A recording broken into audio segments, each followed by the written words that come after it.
संविधान पर चर्चा के दौरान अमित शाह का कांग्रेस पर बड़ा हमला। राज्यसभा में बोले, विदेशी चश्मे से संविधान की परंपरा नहीं दिखेगी। पढ़ने का चश्मा विदेशी हो तो भारतीयता कैसे समझ आएगी। अमित शाह बोले, कांग्रेस ने निर्लज्जता के साथ संविधान में संशोधन किए। पंडित नेहरू के समय में अभिव्यक्ति की आजादी पर पहला संशोधन हुआ। कांग्रेस पर अमित शाह का अटैक। बोले, कांग्रेस ने 55 साल में 77 संशोधन किए, बीजेपी ने 16 साल में 22 संशोधन किए। हमारा हर संशोधन जन कल्याण के लिए था। इमरजेंसी को लेकर भी अमित शाह ने कांग्रेस को घेरा। बोले, चुनाव से बचने के लिए आपातकाल लगाया गया। हाईकोर्ट ने आयोग ठहराया तो इंदिरा जी ने इमरजेंसी लगा दी। अमित शाह ने कांग्रेस को आरक्षण विरोधी बताया। कहा, कांग्रेस ने ओबीसी आरक्षण को लाइब्रेरी में रख दिया। राजीव गांधी ने पिछड़ों के लिए आरक्षण का विरोध किया था। अमित शाह बोले, तुष्टीकरण के लिए मुसलमानों को आरक्षण देना चाहती है कांग्रेस। संविधान में धर्म आधारित आरक्षण की इजाजत नहीं। जब तक बीजेपी है तब तक ये संभव नहीं है। सावरकर के नाम पर अमित शाह ने कांग्रेस को घेरा। बोले, कई सालों से सावरकर पर कांग्रेस और राहुल गांधी ने झूठ फैलाया। वीर सावरकर की तारीफ तो इंदिरा गांधी ने भी की थी। इंडिया अलायंस पर अमित शाह की चुटकी। बोले, विपक्ष ने अपने गठबंधन का नाम इंडी रखा। इंडिया के चश्मे से भारत समझ नहीं आएगा। विपक्ष की मांग पर जेपीसी को भेजा गया one nation one election bill. Lok Sabha में कानून मंत्री अर्जुन मेघवाल ने रखा प्रस्ताव। अमित शाह ने किया समर्थन। लोकसभा में एक देश एक चुनाव बिल स्वीकार पक्ष में 269 वोट पड़े। बिल स्वीकार करने के विरोध में 198 वोट। कांग्रेस सांसद प्रियंका गांधी ने one nation one election bill को संवैधानिक बताया। कहा, यह हमारे देश के संघीय ढांचे के खिलाफ हम बिल का विरोध करते हैं। गौरव गोगोई ने वन नेशन वन इलेक्शन को लोकतांत्रिक अधिकारों पर हमला बताया। कहा, बिल का कांग्रेस पार्टी और इंडिया अलायंस विरोध करेगा। केंद्रीय संसदीय कार्य मंत्री किरेन रिजिजू का बयान, वन नेशन वन इलेक्शन देश चाहता है, कांग्रेस बिना बात का मुद्दा बना रही।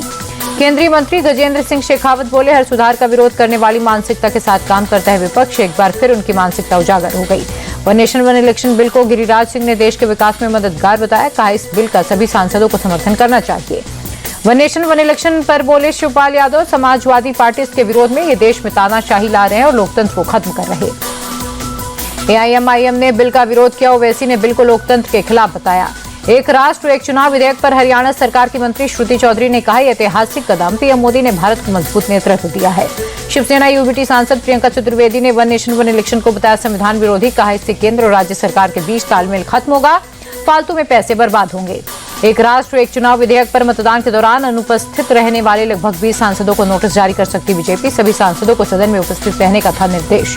कांग्रेस सांसद प्रियंका गांधी का बैग पॉलिटिक्स आज भी रही जारी। बांग्लादेशी हिंदुओं के समर्थन वाला बैग लेकर संसद पहुंची प्रियंका। बैग पर लिखा, बांग्लादेश के हिंदुओं और ईसाइयों के साथ खड़े हों। कल फिलिस्तीन लिखा बैग लेकर आई थी प्रियंका। प्रियंका के फिलिस्तीन वाले बैग पर योगी का अटैक। कहा, कांग्रेस सांसद फिलिस्तीन का बैग लेकर चल रही हैं। हम यूपी के लोगों को रोजगार के लिए इजरायल भेज रहे हैं। योगी के इजरायल वाले बयान पर भड़के ओवैसी। कहा, मजबूरी में इजरायल जैसी जगह पर काम करने जा रहे लोग, ये बीजेपी सरकार की नाकामी का ठोस सबूत।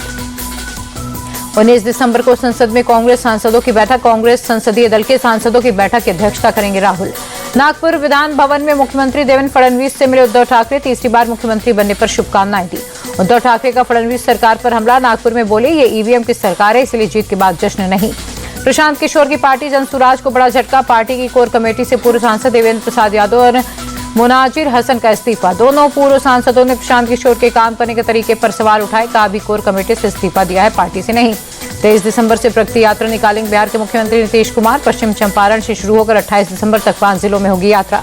चीन के विदेश मंत्री वांग यी के साथ बुधवार को बीजिंग में एनएसए डोभाल की बैठक। सीमावर्ती क्षेत्रों में शांति के प्रबंधन पर होगी चर्चा। बिहार के गया पहुंचे श्रीलंका के राष्ट्रपति अनुराग कुमार दिसानाई के एयरपोर्ट पर किया गया जोरदार स्वागत। राजस्थान को प्रधानमंत्री मोदी की बड़ी सौगात। 46,300 करोड़ से ज्यादा की 24 परियोजनाओं की सौगात दी।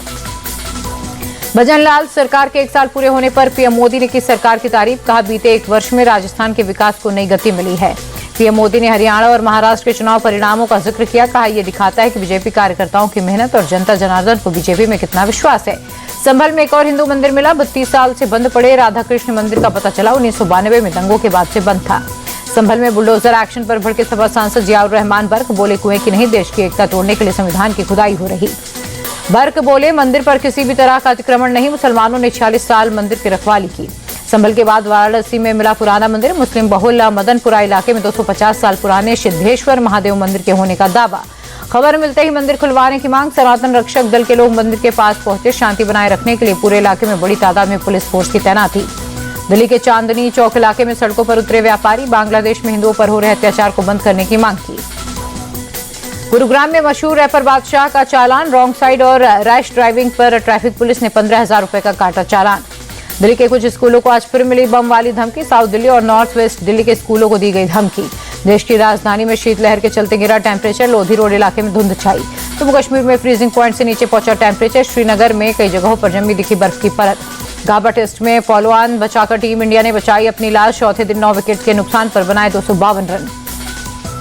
बुमराह और आकाशदीप के बीच 10वें विकेट के लिए 39 रनों की साझेदारी। भारत अब की ऑस्ट्रेलिया के स्कोर से 193 रन पीछे है।